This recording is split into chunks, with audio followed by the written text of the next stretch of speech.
নমস্কার, শুভ সন্ধ্যা। Welcome back to my Rini রান্নাঘর।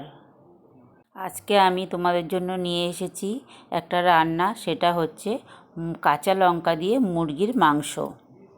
মাংসটা ধুয়ে আমি লবণ, হলুদ, সর্ষের তেল দিয়ে ম্যারিনেট করে রেখে দিয়েছি। তারপরে একটু আলু কেটে নিয়ে আলুটা একটু ভেজে নিয়েছি। তারপরে আমি মশলাটা করে নেব। আমি মশলাটা নিয়েছি আদা, রসুন, কাঁচা লঙ্কা আর টমেটো। এটা আমি বেটে নেব। এদিকে আলুটা ভাজা হয়ে গেছে, আমি নামিয়ে নেব। কড়াইতে তেল দিয়েছি, তেল দিয়ে পেঁয়াজ কুচিটা আমি ভালো করে ভেজে নেব লাল লাল করে। পেঁয়াজটা ভালো করে লাল লাল করে ভেজে নিতে হবে। পেঁয়াজটা যতটা ভাজা হবে ততই টেস্টি হবে। এর মধ্যে যে পেস্টটা আমি করেছিলাম সেই পেস্টটা আমি এর মধ্যে দিয়ে আবারও ভালো করে কষিয়ে নিচ্ছি। ভালো করে কষিয়ে নিয়ে এবারও এর মধ্যে আমি কাশ্মীরি লঙ্কার গুঁড়ো আর গরম মশলা ভিজিয়ে রেখেছিলাম, সেইটা আমি এর মধ্যে দিয়ে দিয়েছি।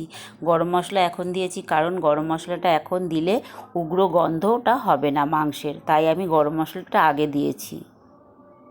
এবার আমি এর মধ্যে ম্যারিনেট করা মাংসটা দিয়ে দিয়েছি।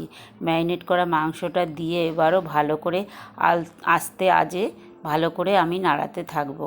নাড়াতে নাড়াতে দেখো জলটা একদমই শুকিয়ে গেছে। এবার এর মধ্যে আমি লবণ আর হলুদ দিয়ে আর 2-3 দানা চিনি দিয়ে ভালো করে আবারও কষাতে থাকবো। যত কষানো যাবে মাংসটা ততই টেস্টি হবে। ভালো করে কষাতে হবে।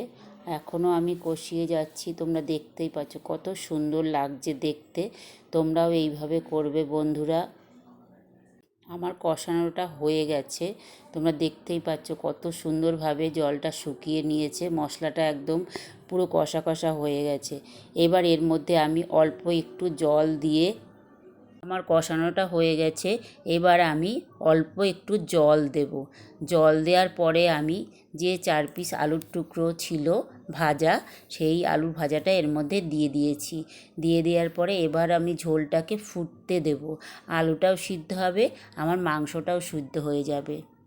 তোমরা দেখতেই পাচ্ছ মাংসটা কত সুন্দরভাবে ফুটে উঠেছে। মাংসটা আমার প্রায় রেডি হয়ে গেছে। আমার মাংসটা প্রায় রেডি হয়ে গেছে। তোমরা দেখতেই পাচ্ছ তেল উপরে ভেসে উঠেছে, মানে মাংস একদমই আমার রেডি হয়ে গেছে। এখন আমি নামিয়ে নেব। আমি নামিয়ে নিয়েছি। নামিয়ে নিয়ে আমি পরিবেশন করে নিয়েছি।